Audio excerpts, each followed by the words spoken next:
Hi friends, welcome to our channel fishandpetshobby. இன்னைக்கு வீடியோல நம்ம எதை பத்தி பார்க்க போறோம் அப்படின்னு நம்ம பார்த்தோம்னா, உங்க பேர்ட்ஸ்க்கு ரொம்பவே பாய்சனஸான ஃபுட்ஸ் எல்லாம் எது சோ அதை எப்படி நீங்க அவாய்ட் பண்ணலாம் அப்படிங்கற பத்தி தான் இந்த வீடியோ நம்ம ஃபுல் அண்ட் ஃபுல்லா டிஸ்கஸ் பண்ண போறோம். சோ வாங்க இன்னைக்கு வீடியோக்குள்ள போலாம்.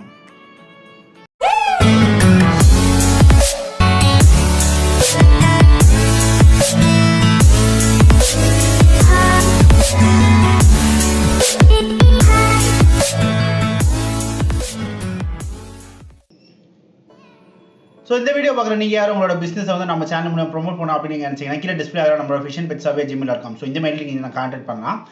இதுவரை நீங்கள் யாரும் நம்மளோட அமேசிங் வைரல் ஃபேக்ஸ் சேனலை சப்ஸ்கிரைப் பண்ணலன்னா லிங்க் வந்து நான் டிஸ்கிரிப்ஷன் கொடுத்துருக்கேன், ஃபஸ்ட் கமெண்ட்டில் கொடுத்துருக்கேன். மறக்காமல் கிளிக் பண்ணி சப்ஸ்கிரைப் பண்ணிக்கோங்க. அந்த சேனலில் எல்லாமே ஃபேக்ஸ் மற்றும் இன்ஃபர்மேட்டிவான வீடியோஸ் அப்லோட் ஆகிட்டே இருக்கும்.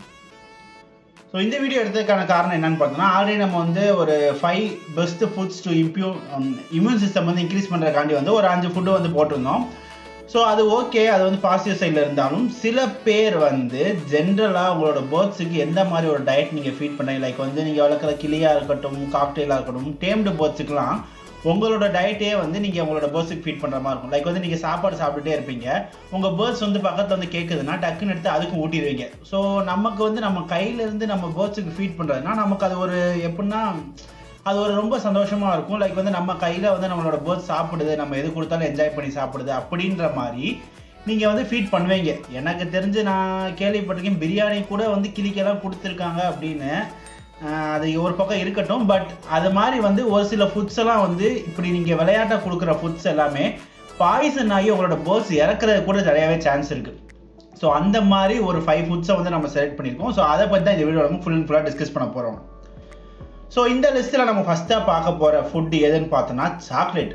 இந்த சாக்லேட் வந்து சின்ன குழந்தைலேருந்து வயசானவங்க கூட எல்லாருக்குமே பிடிக்கும், எல்லாருமே எல்லாம் சாப்பிடுவோம். பட் இந்த சாக்லேட் உங்கள் பேர்ட்ஸுக்கு செட் ஆகாது. ஸோ இந்த சாக்லேட் வந்து ரொம்ப நீங்கள் வந்து அவாய்ட் பண்ணிக்கணும் உங்களோட பேர்ட்ஸ்லேருந்து. லைக் வந்து எல்லாருமே என்ன நினைப்பீங்கன்னா, லைக் நம்ம சாப்பிட்ற ஃபுட்டு வந்து நமக்கு நல்லதுன்னா நம்மளோட பேர்ட்ஸுக்கு நல்லது தானே அப்படின்னு சொல்லி நினைப்போம். பட் எல்லா டைத்துலையுமே அந்த மாதிரி நடக்காது. ஸோ அந்த மாதிரி இருக்க ஒரு பேர்ட் ஃபுட்டு அப்படின்னு பார்த்தோன்னா சாக்லேட் தான். ஸோ இந்த சாக்லேட்டை தயவு செஞ்சு உங்களோட பேர்ட்ஸுக்கு வந்து இதுக்கு முன்னாடி நீங்கள் தெரியாமல் ஃபீட் பண்ணியிருந்தாலும் சரி, இனிமே இந்த மூலயமா தெரிஞ்சுக்கோங்க. இனிமேல் சாக்லேட்டை மட்டும் உங்கள் பேர்ட்ஸுக்கு ஃபீட் பண்ணாதீங்க. சரி, இப்போ சாக்லேட் ஏன் ஃபீட் பண்ணக்கூடாது அப்படின்னு நீங்கள் சொல்லிங்கன்னா, இந்த சாக்லேட் சாப்பிட்றப்ப என்ன ஆகும்னா உங்களோட பேர்ட்ஸோட சிஸ்டம், டைஜஸ்டிவ் சிஸ்டம் வந்து டேமேஜ் ஆகும். இன்னொரு என்னன்னா வாமிட் வரும், டயரியா போகும். உங்களுக்கு என்ன கண்டிஷனே தெரியாது. நம்ம எதுவுமே உரப்பாகவும் கொடுக்கல, நம்ம ஹீட்டும் இல்லை, வின்டர் கண்டிஷன் இல்லாத டயரியா போய் இறந்துருச்சு அப்படின்னு மாதிரி நிறைய கன்ஃபியூஷன் இருக்கும். நீங்கள் மெடிசன் கொடுத்தாலும் சரியாக இருக்காது. ஸோ இதெல்லாமே வந்து இந்த மாதிரி ஒரு சில ஃபுட் ஹேபிட்ஸ் வந்து நீங்கள் பண்ணுறதுனால தான் ஒரு மிஸ்டேக்ஸ் உங்களுக்கு தெரிஞ்சு நீங்கள் பண்ண மாட்டீங்க, பட் தெரியாமல் நீங்கள் பண்ணுறதா தான் இந்த மாதிரி நடக்கும். ஸோ இந்த சாக்லேட் அப்படிங்கிறத முக்கியமாக நீங்கள் அவாய்ட் பண்ணிக்கோங்க. ஏன்னா இதோட சீரியஸ்னஸ் எப்படின்னா, நீங்கள் கொடுக்க கடைசியில் பேர்ட்ஸோட நர்வஸ் சிஸ்டத்தையே ஃபுல்லாக பாதிச்சு அந்த பேர்ட்ஸோட உயிரே எடுத்துரும். ஸோ இந்த லிஸ்ட்டில் நம்ம செகண்டாக பார்க்குறது ஆப்பிள் சீட்ஸ். என்ன ப்ரோ சொல்கிறீங்க, ஆப்பிள் தான் வந்து நல்ல ஒரு டாக்டர் அந்த மாதிரி அந்த இதெல்லாம் கேள்விப்பட்டிருக்கோம், அந்த பழமும் நான் மறந்துட்டேன். ஸோ அந்த மாதிரி வந்து ஆப்பிள் கீப்ஸ் டாக்டர் அவே அப்படின்னு சொல்லுவோம்ல, நான் வந்துடுச்சு. ஸோ இந்த மாதிரி வந்து ஆப்பிள் வந்து ரொம்ப பெஸ்ட்டான ஃபுட்டு. அதில் வந்து அவ்வளோ ப்ரோட்டீன், நியூட்ரிஷன்ஸ் எல்லாம் நிறையா இருக்கும், விட்டமின்ஸ் வந்து நிறையாவே இருக்கும். ஸோ இதை ஏன் கொடுக்கக்கூடாது அப்படின்னு சொல்கிறோம்னா, நீங்கள் கவனிக்க வேண்டிய விஷயம் என்னென்னா, ஆப்பிள் தாராளமாக கொடுக்கலாம் உங்களோட பேர்ட்ஸுக்கு. லைக் வந்து எக்ஸ்பென்சிவ் பேர்ட்ஸ்னாலும் சரி, எல்லாத்துக்குமே வந்து ஒரு ஃப்ரூட் டயட்னா அதில் ஆப்பிள் கண்டிப்பாக இருக்கும். பட் நீங்கள் முக்கியமான ஒரு விஷயம் என்ன கவனிக்கிறேன்னா, ஆப்பிளில் சீடு, அதாவது கொட்டை இல்லாமல் உங்களோட பேர்ட்ஸுக்கு நீங்கள் வந்து ஃபீட் பண்ணணும். அது என்ன ப்ரோ அப்படின்னா சீட்ஸ் இல்லை என்ன விஷமா இருக்குது அப்படின்னு கேட்டிங்கன்னா, ஆப்பிள் அப்புறம் இந்த ஆப்ரிகாட்ஸ், பியர்ஸ் எல்லாம் இந்த மாதிரி இந்த செரி பழம் தான் சொல்லுவோம்ல. ஸோ அதிலலாம் இருக்கிற அந்த விதைகளில் வந்து என்ன இருக்குன்னா சைனட் இருக்குமா, லைட்டாக கொஞ்சம் சின்ன அமௌண்ட்டில் இருக்கும்.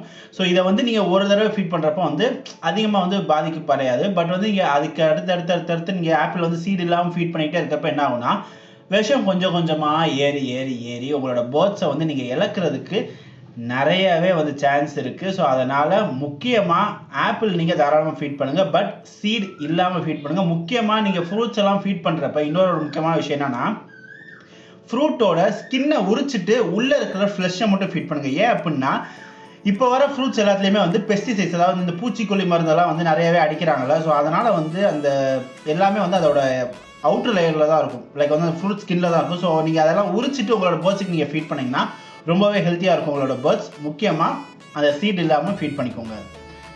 நெக்ஸ்ட் நம்ம பார்த்தோன்னா உப்பு. ஸோ இந்த உப்புன்னு வந்து நீங்கள் என்ன பண்ணீங்கன்னா, என்ன ப்ரோ நான் என்ன உப்பா என் பேர்ட்ஸுக்கு கொடுக்க போகிறேன் அப்படின்னு நீங்கள் கேட்பீங்க.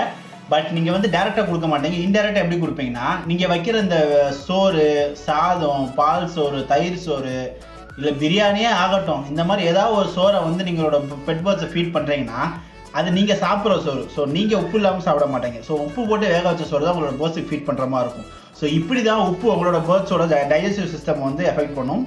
ஸோ இந்த உப்பு வந்து என்ன பண்ணணும் அப்படின்னா, ஜென்ரலாகவே நம்ம எல்லாருக்குமே தெரிஞ்சதான், உப்பு அதிகமான என்ன ஆகுனா கிட்னி எஃபெக்ட் ஆகும். ஸோ அதே தான் கிட்னி எஃபெக்ட் ஆகி உங்களோட பேர்ட்ஸுக்கு வந்து டீஹைட்ரேஷன் வந்து உருவாக்கும். ஸோ இந்த மாதிரி உருவாக்கி உங்களோட பேர்ட்ஸு ரொம்ப வந்து தாகமாகி இறந்து போகிறதுக்கு நிறைய சான்ஸ் இருக்குது. அதனால் நீங்கள் தாராளமாக சோறு ஃபீட் பண்ணலாம். லைக் வந்து பால் சோறு கொடுக்கலாம், நீங்கள் தயிர் சோறு கொடுக்கலாம், வெறும் சாதம், வேக வச்ச சாதம் கூட கொடுக்கலாம். ஏன்னா வந்து கார்ப்ஸ் வந்து பேர்ட்ஸுக்கும் தேவை. பட் உப்பு போட்டு வேக வச்ச சாதம் எதையும் உங்களோட பேர்ட்ஸுக்கு ஃபீட் பண்ணாதீங்க இனிமே இந்த வீடியோ பார்த்ததுக்கப்புறம். ஸோ இதுக்கப்புறம் நம்ம பார்க்க போகிற ஒரு ஃபுட் ஐட்டம் என்ன அப்படின்னு பார்த்தோன்னா மஷ்ரூம் நீங்கள் வந்து உங்களோட பேர்ட்ஸுக்கு ஃபீட் பண்ணுறீங்களா என்னங்கிறது எனக்கு தெரில. பட் மேபி லைக் வந்து நம்ம வந்து இந்த கொத்தமல்லி அதெல்லாம் ஃபீட் பண்ண சொல்கிறோம் அப்படின்னு நீங்கள் நினச்சிட்டு நீங்கள் என்ன பண்ணுவீங்கன்னா, நீங்களாம் அதிக பசித்தனமாக சரி மஷ்ரூம் நம்ம சாப்பிட்றோமே, அதுலேயுமே நிறையா இந்த மினரல்ஸ், கால்சியம்லாம் இருக்கும் அப்படின்னு சொல்லி நீங்கள் ஃபீட் பண்ணிடுவீங்க. பட் இந்த மஷ்ரூம்ங்கிறது வந்து ஒரு ஃபங்கஸ் தான். அது வந்து நமக்கு பிரச்சனை கிடையாது. பட் நம்மளோட பேர்ட்ஸ் சாப்பிட்டுச்சுன்னா அதோட டைஜஸ்டிவ் சிஸ்டம் வந்து குழப்பி விட்டுரும். லைக் வந்து வாமிட் எடுக்கிற மாதிரி சிம்டம்ஸ் வர்றது, இதே மாதிரி போய் என்ன ஆகும்னா கடைசியில் லிவரை வந்து அட்டாக் பண்ணிடும். ஸோ இந்த மஷ்ரூம்ங்கிறது உங்களோட பெட் பேர்ட்ஸுக்கு ரொம்ப ரொம்ப ரொம்ப விஷமானது. தயவு செஞ்சு இந்த மஷ்ரூம் மட்டும், அது என்ன மஷ்ரூம் வேணாலும் இருக்கட்டும், ஒயிட் மஷ்ரூமோ நீங்கள் சாப்பிட்ற மஷ்ரூம் எது வேணாலும் இருக்கட்டும், இந்த மஷ்ரூமை மட்டும் முக்கியமாக அவாய்ட் பண்ணிக்கோங்க உங்களோட பெட் பேர்ட்ஸுக்கு. இதுக்கப்புறம் இது ஒரு காமனான இதுன்னே வச்சுக்கலாம். என்னென்னா டொமேட்டோவும் வந்து அதிகமாக ஃபீட் பண்ணாதீங்க. அது ஒரு இதுக்காண்டி. பட் இருந்தாலும் டொமேட்டோ லீவ்ஸும் வந்து உங்களோட பேர்ட்ஸுக்கு வந்து ஃபீட் பண்ணாதீங்க. ஜென்ரலாக நீங்கள் எப்படி யோசிப்பீங்கன்னா, லைக் வந்து கேரட்டோட கீரை நல்லது, கீரைனா எல்லா கீரையும் ஃபீட் பண்ணுங்க நல்லது அப்படின்னு தான் நீங்கள் சொல்கிறீங்க. அப்படின்னா இந்த மாதிரி ஒரு சில விஷயத்த வந்து நீங்கள் கவனிச்சுக்கணும். ஏன்னா தக்காளி கூட ஓரளவுக்கு வந்து செட் ஆகிடும் உங்களோட பேர்ட்ஸுக்கு. பட் தக்காளியோட கீரையை வந்து நீங்கள் கண்டிப்பாக கொடுக்கவே கூடாது உங்களோட பேர்ட்ஸுக்கு. ஏன் தக்காளியில் என்ன அப்படி என்ன இருக்குது அப்படின்னு கேட்டிங்கன்னா, தக்காளியில் இருக்கிற அந்த லீவ்ஸில் வந்து ஒரு டாக்ஸிக் கண்டென்ட் இருக்குது. லைக் வந்து எப்படின்னா ரொம்பவே அசிடிக்கான ஒரு கண்டென்ட் இருக்கனால அது உங்களோட பேர்ட்ஸுக்கு வந்து ரொம்பவே டேமேஜ் பண்ணும். ஸோ அதனால் தக்காளி ஃபீட் பண்ணலாம். பட் இந்த தக்காளியோட இலை மேலே இருக்க ஸ்கின்னெல்லாம் நீங்கள் உரிச்சிட்டு நீங்கள் ஃபீட் பண்ணுறது என்னை பொறுத்த வரைக்கும் பெஸ்ட்டு. ஸோ இதுக்கப்புறம் நீங்கள் காமனாக ஏதாவது ஒன்று கொடுப்பீங்கன்னா நட்ஸு கொடுப்பீங்க. ஸோ அது பிரச்சனை இல்லை. பீன்ஸு, இந்த சோயா பீன்ஸாக இருக்கட்டும், அது என்ன வகையான பீன்ஸாக வேணாலும் இருக்கட்டும், பொதுவாகவே பீன்ஸ்னாலே வந்து அதில் வந்து ஃபைபர் கண்டென்ட் அதிகமாக இருக்குன்னு சொல்லிட்டு நீங்கள் வேக வச்ச பீன்ஸை வந்து உங்களோட பேர்ட்ஸுக்கு ஃபீட் பண்ணலாம். பட் அப்படி ஃபீட் பண்ணுறப்ப எப்போயுமே நீங்கள் ஒரே ஒரு விஷயம் வந்து ஞாபகம் வச்சுக்கோங்க, வேக வச்ச பீன்ஸ் மட்டும்தான் நீங்கள் வந்து உங்களோட பேர்ட்ஸுக்கு ஃபீட் பண்ணணும். பீன்ஸ்னால் வந்து நான் அந்த பச்சை பீன்ஸ் சொல்ல, இந்த சோயா பீன்ஸ் இந்த மாதிரி நிறைய ட்ரை பீன்ஸ் எல்லாம் இருக்கும். ஸோ அந்த மாதிரி பீன்ஸ் சொல்கிறேன். அந்த பீன்ஸ் எதையுமே நீங்கள் பச்சையாக லைக் வந்து வாங்கிட்டு வந்தோடனே அதை கழுவி அப்படியே நீங்கள் ஃபீட் பண்ணக்கூடாது. ஏன்னா அதில் இருக்க ஒரு பாய்சனஸ் கண்டென்ட் இருக்குது. அது என்னென்னா ஹேம் குளோட்டின் அப்படிங்கிற ஒரு பாய்சனஸ் கண்டென்ட் வந்து உங்களோட பேர்ட்ஸுக்கு ரொம்பவே டாக்ஸிக்காக அமையும். ஸோ அதனால் எப்போயுமே எந்த பீன்ஸ் நீங்கள் ஃபீட் பண்ணுறதா இருந்தாலும் நல்லா வேக வச்சு நீங்கள் ஃபீட் பண்ணால் உங்களோட பேர்ட்ஸுக்கு என்னென்ன ஹெல்த்தெல்லாம் கிடைக்கணுமோ, ஹெல்த் பெனிஃபிட்ஸ்லாம் கிடைக்குமோ அது தாராளமாக கிடைக்கும். ஸோ இந்த வீடியோ உங்களுக்கு ரொம்ப பிடிச்சிருக்குன்னு நினைக்கிறேன். ஸோ இந்த வீடியோக்கு வந்து ரொம்ப இன்ஃபர்மேட்டிவாக இருந்திருக்கும் அப்படின்னு நான் நினைக்கிறேன். உங்களுக்கு அப்படி இருந்துச்சுன்னா மறக்காமல் ஒரு லைக் பண்ணுங்கள். நீங்கள் லைக் பண்ணால் தான் எனக்கு ரொம்ப மோட்டிவேட்டிங்காக இருக்கும் இதே மாதிரி நிறைய இன்ஃபர்மேட்டிவான வீடியோஸ் வந்து உங்களுக்கு கொடுக்கறதுக்கு. ஸோ இந்த வீடியோ மூலியமாக நிறைய பேர் இதில் சொன்ன ஃபுட்ஸை ஆல்ரெடி நீங்கள் ஃபீட் பண்ணியிருக்கலாம், பண்ணாமலே இருக்கலாம். ஸோ அப்படி ஃபீட் பண்ணியிருந்தீங்கன்னா இனிமேல் அந்த ஃபுட்ஸ் எல்லாம் கொஞ்சம் அவாய்ட் பண்ணிக்கோங்க. மேக்ஸிமம் உங்களோட பெட் பேர்ட்ஸோட ஹெல்த்தை வந்து ஈஸியாக மெயின்டைன் பண்ணுறதுக்கு இந்த ஃபுட்ஸ் எதையும் கொடுக்காதீங்க. ஏன்னா இதுவே வந்து ரொம்ப வினையாக போகிறதுக்கு நிறையவே சான்ஸ் இருக்குது. ஸோ இந்த வீடியோ அவ்வளோதான். ஸோ இந்த வீடியோ புதுசாக மறக்காம லைக் பண்ணுங்கள், உங்கள் ஃப்ரெண்ட்ஸ் எல்லாருக்கும் ஷேர் பண்ணுங்கள். நம்ம சேனலுக்கு தான் வந்திருக்கேன், மறக்காம சப்ஸ்கிரைப் பண்ணிக்கோங்க. கூடவே பெல் ஐகானை கிளிக் பண்ணிக்கோங்க. நம்மளோட social media sides Instagram, Telegram, Facebook, அப்புறம் நம்மளோட இன்னொரு சேனல் அமேசிங் வெரிஃபைஸ். ஸோ இதோட லிங்க் எல்லாமே டிஸ்கிரிப்ஷன் கொடுத்தேன், ஃபஸ்ட் கமெண்ட்ல கொடுத்தேன். மறக்காம கிளிக் பண்ணி ஃபாலோ பண்ணிக்கோங்க. நெக்ஸ்ட் வீடியோவில் பார்க்கலாம். தேங்க்ஸ் ஃபார் வாட்சிங்.